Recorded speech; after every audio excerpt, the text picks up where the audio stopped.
Tianbao Fu Yao Lu. Chapter 171. The joyous birth of a boy. Even with the arrival of the bright day, the vast lands of Guangzhou seemed as if they were still under the shroud of the long night. Atai knelt in front of the house, sobbing his heart out. Lu Su and Ashinakayan were sitting by Li Jinglong's side, and Li Jinglong, his upper half bare, his muscled body covered in blood, was leaning still against the wall. "Is it raining?" Li Jinglong's eyes were shut. "It's raining," Lu Su replied. Li Jinglong said, "I might not be able to hold out any longer." Lu Su said in reply, "If there's anything you want to say to Hung Jun, you have to tell it to him yourself. I won't pass a message along for you." "I won't either," Ashinakayan said coldly. Li Jinglong continued, "On this journey, you all have been very good comrades in arms." Atai's sobs traveled intermittently to them. He had cried so hard that he was on the verge of passing out. The sorrow in that voice was so great that all there was left were broken, suppressed wails. "But I have, also, gotten over it." Tianbao Xiang said it right. The living are passing travelers, while the dead return to the earth below. The heavens and earth are merely an inn, and for all our grief, we return to the dust.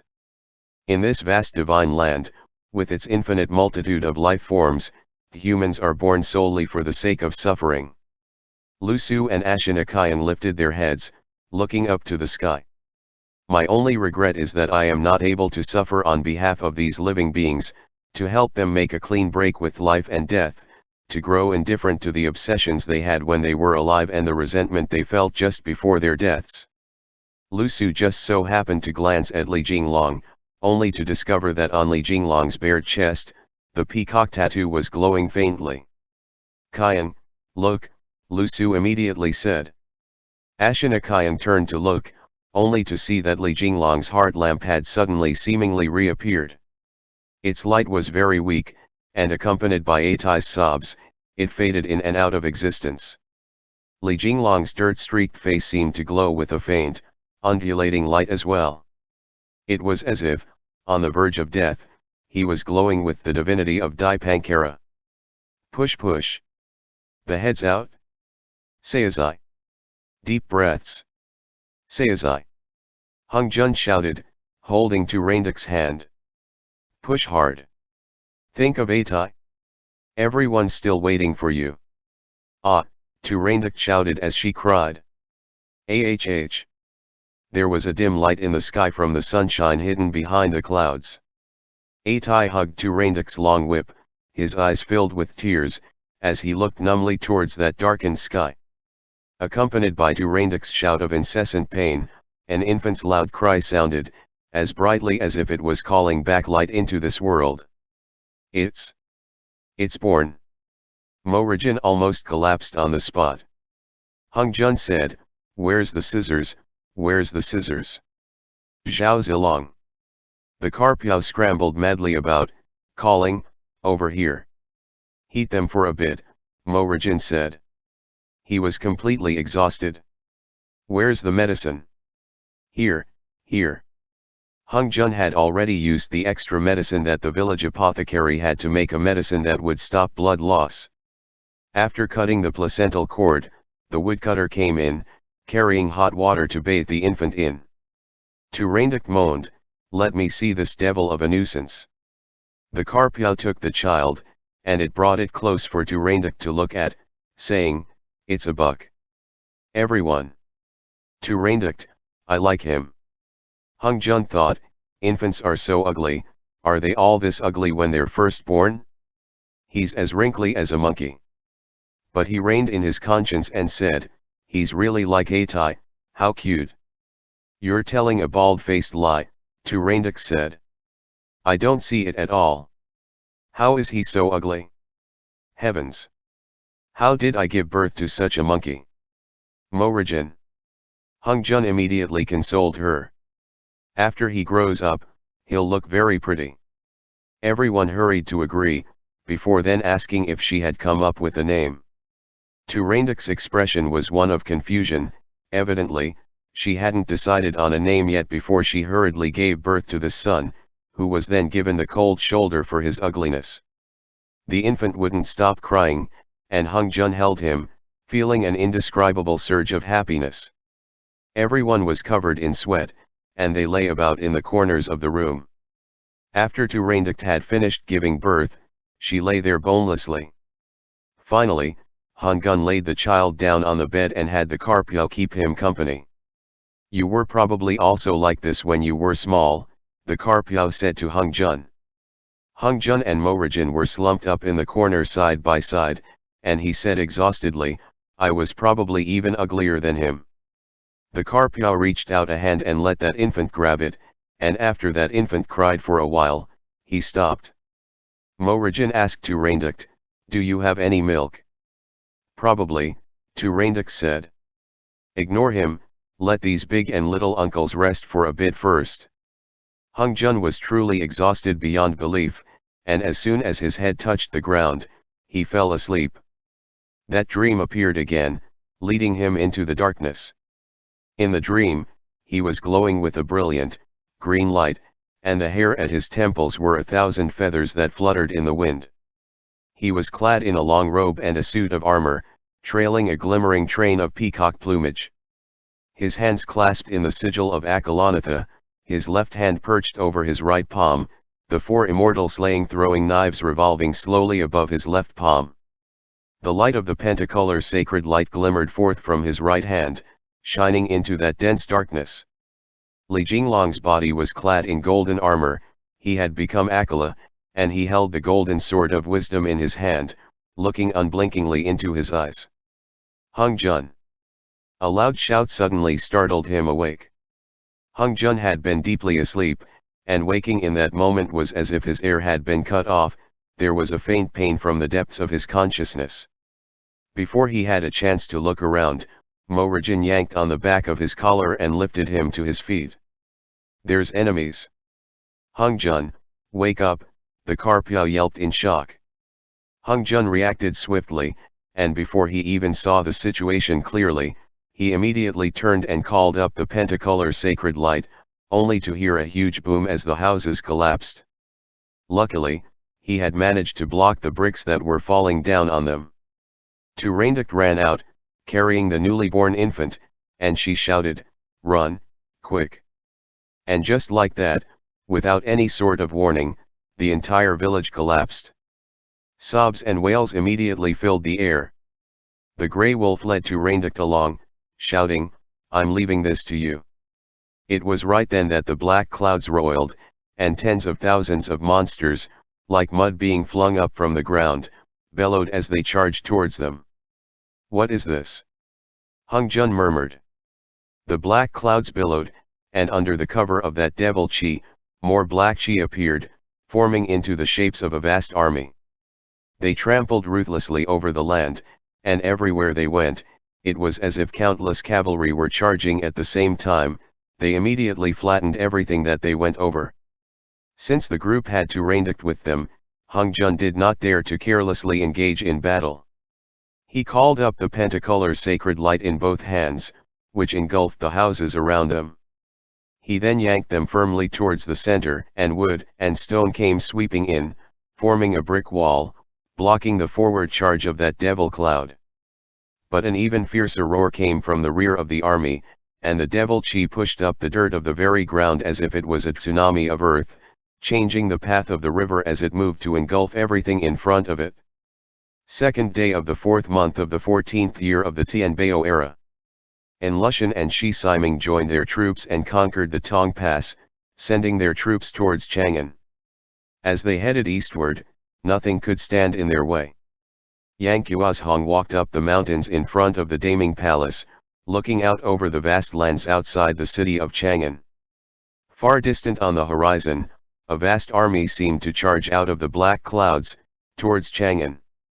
Chang'an, at the foot of Mount Li, suddenly echoed with the clamor of huge bells. In the city, the imperial army was finally riding out in full force.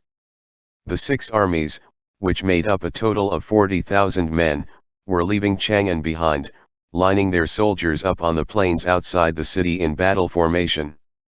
The time has finally come, Yang Qiuzhong said quietly, before he gently lifted one eyebrow. I will not be seeing you off, Your Majesty Li Longji. By his side was still a group of corrupted subordinates. The Dream Taper's skin had already cracked and started to peel, and it gasped for air. Its body was already almost unable to handle this devil chi. Your Majesty, the Dream Taper said, I don't understand. I don't understand. Yang Qiuzhong looked quietly towards where the black clouds were coming from as he replied. With some things, there is no use forcing them. Only with sincerity can you achieve the best.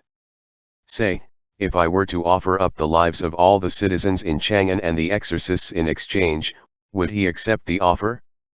He would have no choice but to accept, Yang Qiuzhong said quietly, turning to glance at the Dream Taper. There is no rush, I will relieve you of this pain soon enough. Wait for a moment longer. And saying that, Yang Qiuzhong gently lifted her chin, earnestly studying her expression. Outside the city of Chang'an, on the plains, the grey wolf carried two reindeer as it dashed madly along. From time to time, a vast army would appear out of the black clouds, and it would sweep towards Chang'an like a tsunami. Almost all of the residents of the village they had stayed temporarily in had managed to escape beforehand, even the woodcutter that had saved two reindeer's life, even though they didn't know where he had gone. The plains were one chaotic mess, and they were surrounded on all sides by citizens fleeing their destruction. Hung Jun found the village residents that had fled, but the black clouds had almost caught up to them.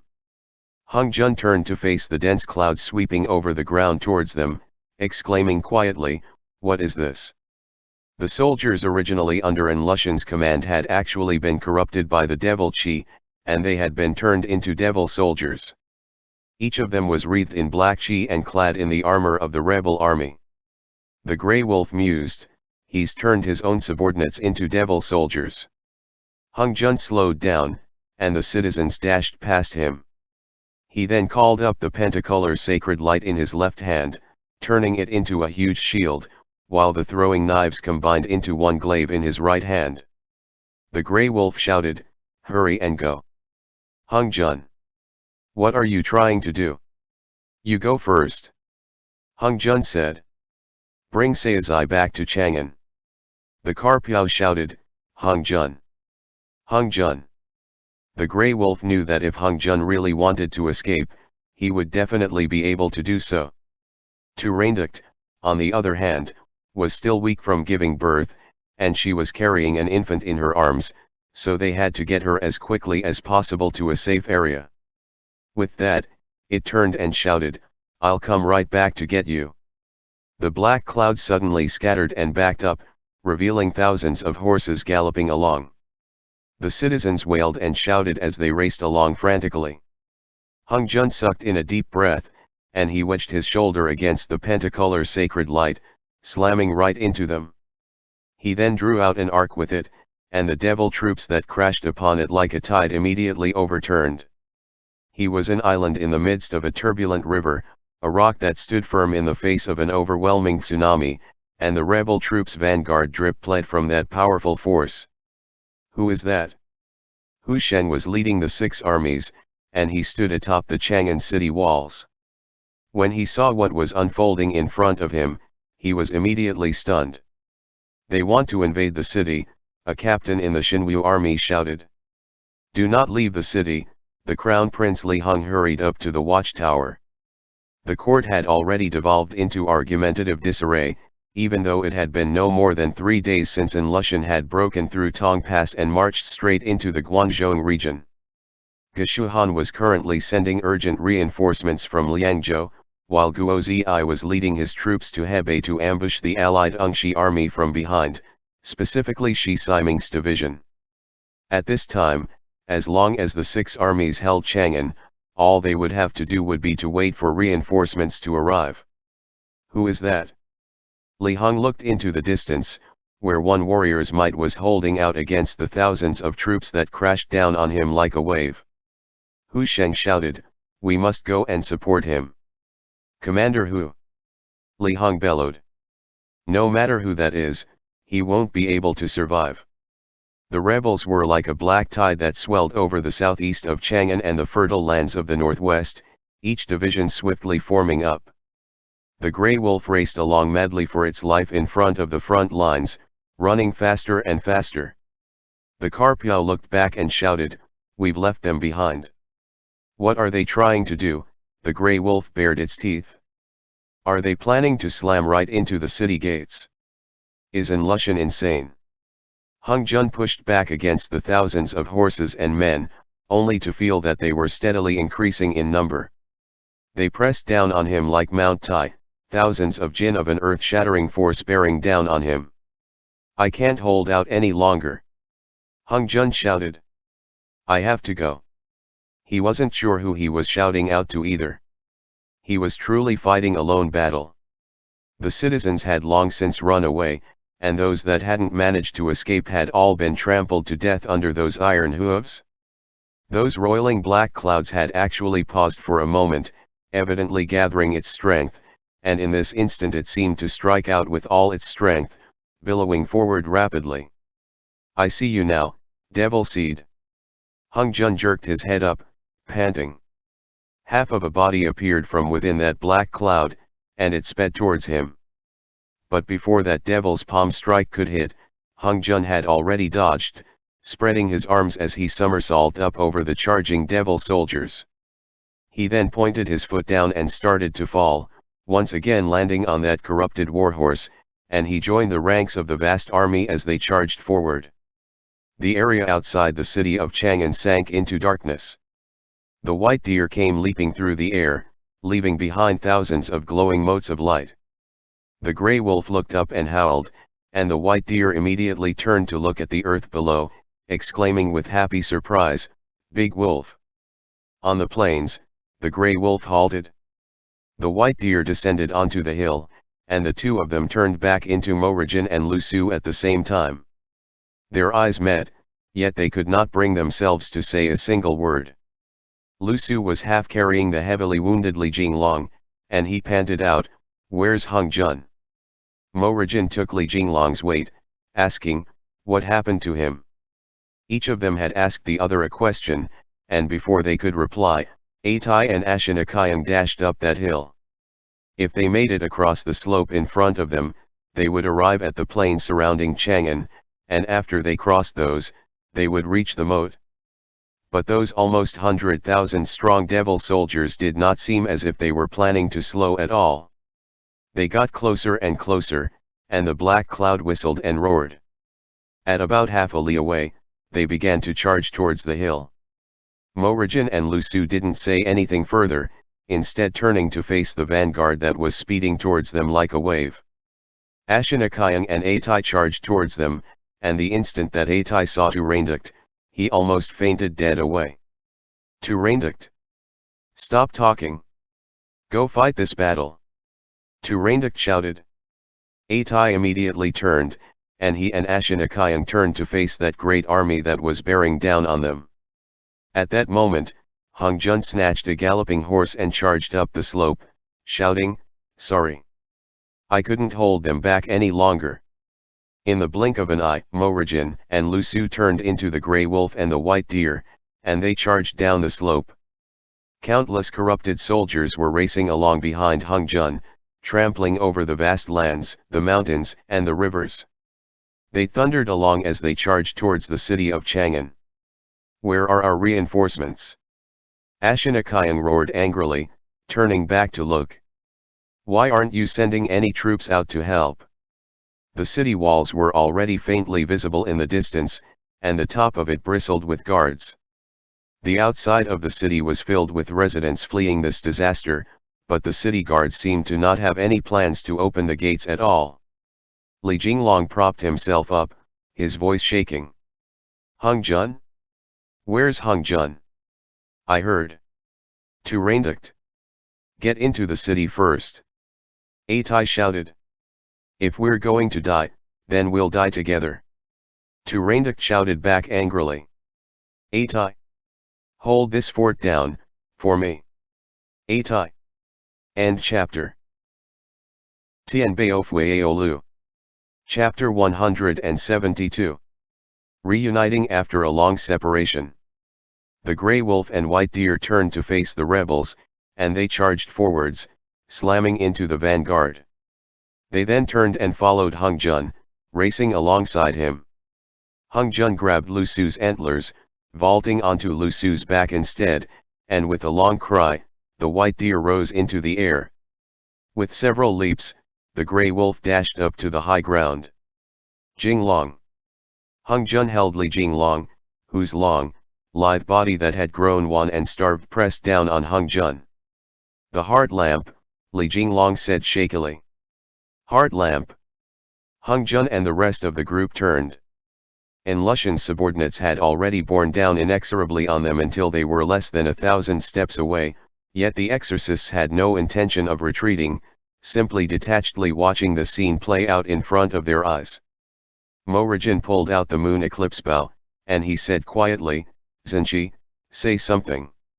Li Jinglong's eyes were fogged over with a red mist, and he could barely make out the black tide rolling towards Chang'an. What exactly are they trying to do?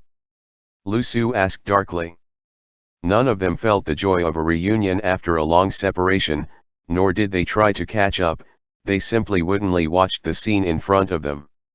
Hung Jun briefly described the situation, before worriedly examining Li Jinglong's eyes.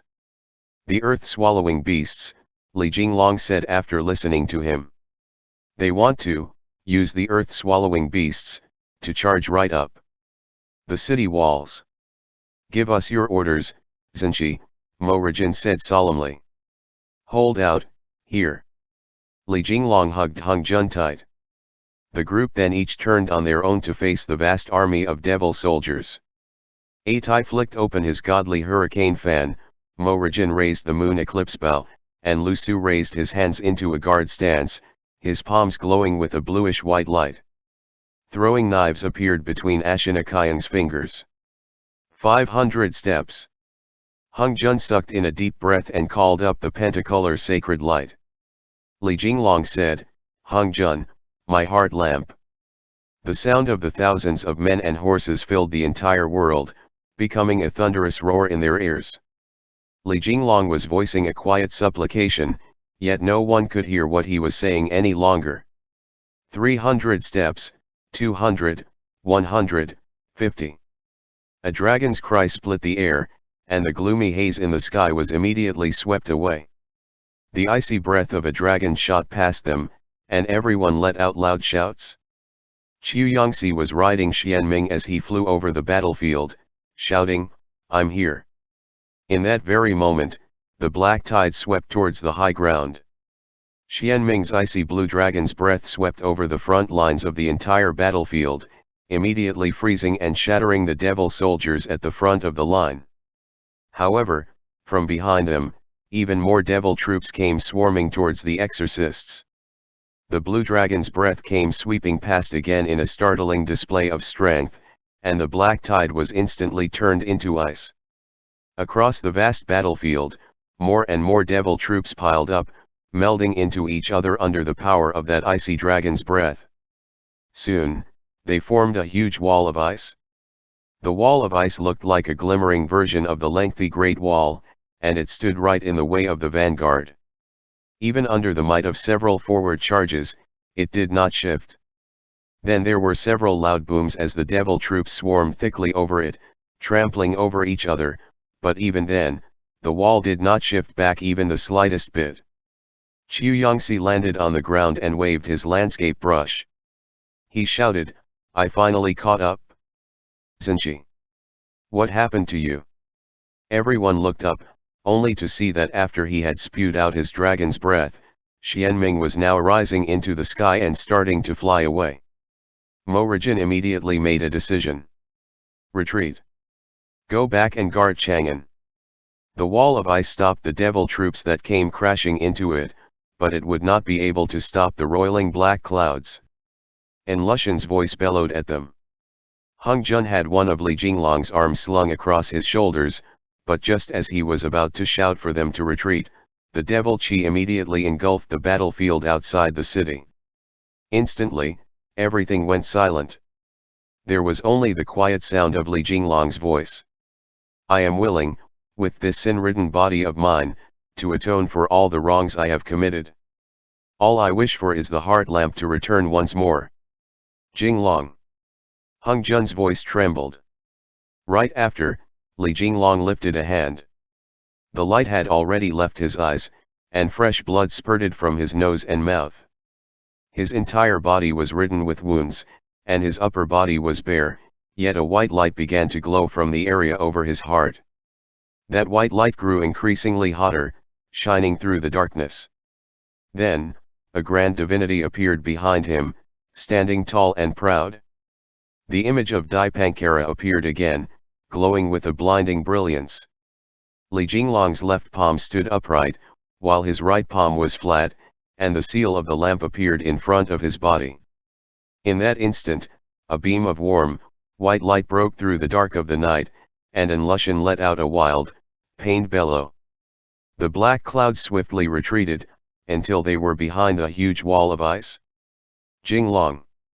Hung Jun shouted. Li Jinglong could not hold himself up any longer, and he instantly collapsed into Hung Jun's arms. The devil troops and the black clouds retreated swiftly. Lu Su's eyesight was very good, and he immediately shouted, "Big Wolf! Strike right at their center." In that sky appeared a face made up of devil chi. Morrigan immediately drew his bow and knocked an arrow to the string, shooting an arrow out of the moon eclipse bow. That bow rose into the sky, speeding towards the black clouds, leaving behind a trail of golden light as it sped through the cloud layer. There was a huge boom, and the devil chi scattered, the darkness pulling back. But the devil chi only retreated swiftly until it was 10 li distant. It did not vanish. "That won't work," Morrigan said. "I only have one artifact, that's not enough power." Near the city gates, a bell had finally begun to ring, and the gates to the city of Chang'an gaped open. Hung Jun shouted, "Hurry and go." Everyone turned and sped into Chang'an. By the city gates, Li Hung hurriedly came down the stairs. Everyone saw how the exorcists had fended off the 100,000-strong army, and they came swarming at them, forming a circle with the exorcists at the center. "Make way!" Hung Jun shouted at the crowd as he carried Li Jinglong. Without giving them time to speak, Morrigan transformed into the grey wolf right in the middle of the city, opening up a path for them as it carried Hung Jun and Li Jinglong back into the exorcism department. A light rain began to fall, pattering down ceaselessly, drenching all of them. The exorcism department still looked as it had before, like nothing had changed about it at all. It was like someone had been tending to it. The moment that Hung Jun barged into the hall, he immediately set Li Jinglong down and knelt in front of him, pressing his ear to his chest to listen to his heartbeat. "His meridians have been damaged," Lu Su said, following closely behind. "Feed him all the life-saving medicines that you have." Hung Jun immediately replied, "Feed him some medicine that will dissolve the old clotted blood first." The noisy hubbub outside the exorcism department was so loud that it seemed like the crowd would break through the gates at any moment, but no one could make it in. Qiu Yangxi swiftly came forward and took Li Jinglong's pulse, while Hung Jun pressed down on his chest, pouring vast amounts of his Genkai into him. Lu Su brought the medicine over, and a moment later, Li Jinglong suddenly opened his mouth, spewing out a mouthful of congealed blood. It splattered over his chest and onto Hung Jun. As soon as that purplish-black blood was cleared, Li Jinglong began to pant again, exceedingly slowly. His breaths were weak and thready, but his heartbeat had already begun to recover. "How did he end up with such heavy injuries?" Hung Jun asked. Qiu Yangxi's face was one of complete puzzlement. "How should I know? I also just got here." "Do you not even know?" "The Carpiao, I also don't know. I met up with them afterwards." "Hung Jun, I wasn't asking you." "Lu Su, Big Wolf. Did that last arrow have any effect?" "Morrigan, probably not. If you ask me that, who am I supposed to go ask? To Reinduct, Tagla, you bastard. You sweet talk so much on a regular basis, but every time, you leave me behind. Atai, oh, my son. Ashinakayang. From outside the door came Li Guinayan's voice. Is the Marquis of Yadan here? You guys have returned. Li Bai, let's go drinking instead. An envoy, Li Jinglong, come and receive this imperial edict. Where's Li Jinglong? At this time, the hall was filled with noise. Lu Su was asking Morrigan about the origin of the moon eclipse bow, while Atai and Tu Rainduct were sobbing as they embraced. Hung Jun was hurriedly treating Li Jinglong's wounds, so it fell to Ashinakayan to open the door. You too. You're one of us. Come in. Ashinakayan let Li Bai and Li Guinayan in. He then said to the envoy, the Marquis of Yadan can't see your old emperor right now. We'll kill every envoy that comes this way. Fuck off. Ashinakayan led the two of them in, and Li Guinayan, upon seeing Li Jinglong so heavily injured, was startled. The hall grew even more chaotic at that. Morrigan's head was spinning from the sheer volume, and he said, wait. Everyone fell silent. Hung Jun, how much longer do you need? Morrigan asked. A bit of color had come back into Li Jinglong's face. Hung Jun said, his injuries are too severe, and his vitality has been exhausted. He may not be able to wake for a while. Hung Jun held Li Jinglong's fingers and brought them to his lips, pressing a gentle kiss on them. Morrigan was silent for a moment, before he asked, and how long is a while? How long was he unconscious for last time? Hung Jun asked. It'll be even longer than last time. Last time, Li Jinglong had broken nearly all the meridians in his body, and he had been unconscious for 5 whole days. This time, he had forcefully called upon the heart lamp, and the power of the heart lamp hadn't traveled through his entire body, instead releasing itself directly from his heart meridian. That had jolted his heart meridian so much that it had instantly shattered. Thankfully, after Lu Su had rescued him, he had poured all of the life-saving medicine Hung Jun had left behind down Li Jinglong's throat, which was how he had survived for 7 days without dying. Everyone fell silent at that. As they escaped, Atai had been solely focused on Tu Rainduct's safety. He hadn't thought that Li Jinglong had been so heavily injured. Between the rest of them, only Ashinakayang and Lu Su had known how dangerous Li Jinglong's condition had been. But Hung Jun did not cry, nor did he lose hope. All he did was gently stroke Li Jinglong's forehead, and he said quietly, "Thank you for your hard work." And saying that, he looked towards Morrigan, still talking quietly. "Look, he's just this kind of person. Though he's made his own situation very terrible, he's always tried to protect everyone." Everyone's eyes reddened at that. Morrigan knew that these words were Hung Jun's response to the evaluation Morrigan had made of Li Jinglong not too long ago, on their journey back. En Lushan and Shi Siming had risen up in rebellion and thrown the land into havoc. The entire way here, they had plunged the people into misery, and the people had lost their homes and livelihoods and gotten injured and killed, but as they had slowly made their way here, every member of the exorcism department was safe and sound. Only Li Jinglong had become a wreck, and he had lost consciousness, lying on the bed in a coma. He had persevered tenaciously, not regretting if he lost everything, willing to give up even his own life. He had used this belief to protect everyone here. "There always needs to be someone giving him Genkai," Hung Jun said, "to protect his heart meridian, in order for his heart meridian to slowly heal on its own." "Let's take turns," Lu Su offered. Hung Jun replied, "I'll stay with him first, and 2 Shishin later, you can swap with me, Lu Su." Lu Su nodded, so Hung Jun lifted Li Jinglong in his arms. His body had grown very, very light, and he was so emaciated it was frightening. Ever since the Battle of Luoyang, he had lost weight day after day. Compared to the weighty body that Hung Jun had to carry into Pinkongli the first time they met, he felt as light as a feather now. His body that was almost 9 chi tall now weighed less than 100 jin. "Hey," Hung Jun said quietly to the unconscious Li Jinglong, "we've come home." He hugged Li Jinglong and carried him out of the hall. When the rest of the exorcists heard those words, their tears came pouring out. Not a single eye remained dry. Chu Yongxi held back his tears as he clenched his fists tightly. Mo Rijin pressed his fist against his mouth, forcefully suppressing his pained grief. Lu Su walked out of the hall and leaned up against the wall, looking out at the dim sky, lost in his thoughts. He breathed loudly, allowing his tears to fall. "How nice," Atai blubbered. "And here I thought that I'd never come back for the rest of my life." Tu Reinduct couldn't stop crying, and she leaned her head against Atai's shoulder. Even Ashinakayan was sitting off to the side, weeping ceaselessly.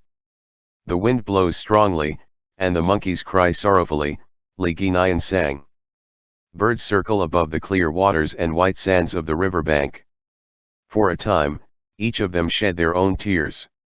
They were not due to despair and distress, but rather due to the way that the words "coming home," as they came out of Hung Jun's mouth, touched them and brought them delight, tribulations, excitement, sorrow, all kinds of emotions, all tangled together. Leaves flutter down piece by piece from the endless grove of trees, and the endless waters of the Changjiang bubble ceaselessly past. Li Bai's voice, aged with experience, recited. "With great sorrow I look out on the autumn scenery and think about the long years I have spent wandering aimlessly as a guest, the illnesses that have plagued me for my entire life, and yet I have risen to the top, alone. All the suffering I have endured for naught, and I curse the way my body has grown old. I drink to forget my sorrows, yet weakness fills my heart, and I find I must stop imbibing." In the room, Hung Jun held Li Jinglong's hands, twining their fingers together. On Li Jinglong's thumb that was so skinny it was like a twig, he was wearing the golden signet ring that Hung Jun had given him. Between their fingers danced the light of the pentacolor sacred light, and for a moment, the world was infinitely quiet. It was vast and boundless, but it was also so small it seemed to only encompass the two of them. The exorcists leaned up against the wall in the various corners of the hall, and their tears slowly dried. Li Ginayan's song, in this moment that they met again, rose between them like a fire on a long night, forcing the wolf packs hidden in the darkness around them to gradually retreat. "You even know how to compose this kind of poem," Chu Yongxi chuckled. Li Bai replied, "An old friend, Du Fu, was the one to write it." Li Ginayan took off the ring of sacred flames and placed it on the table, saying to Atai, "Shidi, I think that you need this more than me at the moment." Atai nodded and took the ring. He pressed his palms together, squeezing the artifact in between them, and chanted a prayer, before carefully and ceremoniously putting it on. "We'll be going now," Li Bai said. "The emperor is moving to the Daming Palace, and has tasked Ginayan and I with escorting him." Everyone's heart skipped a beat, and Ashinakayan said, frowning, "That bastard emperor wants to run." Mo Rijin immediately waved a hand, indicating that he shouldn't say too much. Naturally, Li Bai couldn't respond to that, and he and Li Ginayan bid farewell. "Everyone, rest first," Mo Rijin ordered, rubbing his forehead with his thumb and index finger. "Someone go swap with Hung Jun in a bit. We all need to rest, and screw those devils, let's sleep first, then discuss." With that, everyone split up for the time being. Only Chu Yongxi, who had just returned, had a stomach full of questions, but he didn't dare to ask them. He rose and walked out into the courtyard, studying the color of the sky. "This might be doomed," Chu Yongxi murmured to himself. "The devil chi is so abundant." At the same time, Lu Su had drawn up some water from the well and had bent over, chugging that entire bucketful. Behind him, Mo Rijin spoke up. "Let me drink some too." Lu Su handed the bowl over, and Mo Rijin tilted his head back and drained it dry, like it was strong wine. He drank a whole 3 bowls before he let out a long breath. "Great," Mo Rijin said. I knew that something would go wrong if we left for several months. Lu Su's expression was still that cold, detached one that he always had, and he replied, "There's no damned point in saying so after the fact. And you're ignoring that there was someone who almost lost his life to the mouth of a venomous snake." Morrigan smiled bitterly, before he startled. "How did you know? You and Hung Jun, you two didn't say much to each other after you reunited either." Qiu Yangxi said, You two had best stop tearing each other apart for the time being. Tell me what happened instead. How did such a major incident happen? You didn't receive the letters?" Morrigan asked. Before this, as soon as a certain amount of time had passed, the exorcists would send a letter to Jiangnan.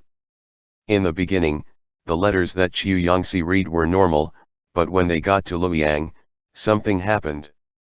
But back then, for the sake of helping his comrades in battle, Qiu Yangxi began to practice the dragon-subduing immortal set of techniques, and he was right at a crucial step. After he got the news, he hurried up north, but it was too late. Li Jinglong's meridians had already been destroyed.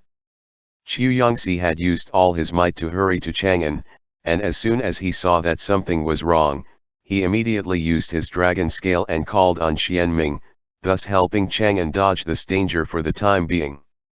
"What technique did you cultivate to have had to cultivate for so long?" Morrigan asked, frowning. "Stop trying to leave us hanging at such a time. A technique that has been forbidden for many generations of the dragon-subduing immortal, it's called interlocking layers of fierce Qiao," Qiu Yangxi explained. "Just like how a dragon scale can summon a dragon king from within the tower, Qiao can also be summoned. But they cannot be called upon often, because they are very fierce. I wasn't sure if everyone would be able to hold out, which was why I took the risk to learn this technique."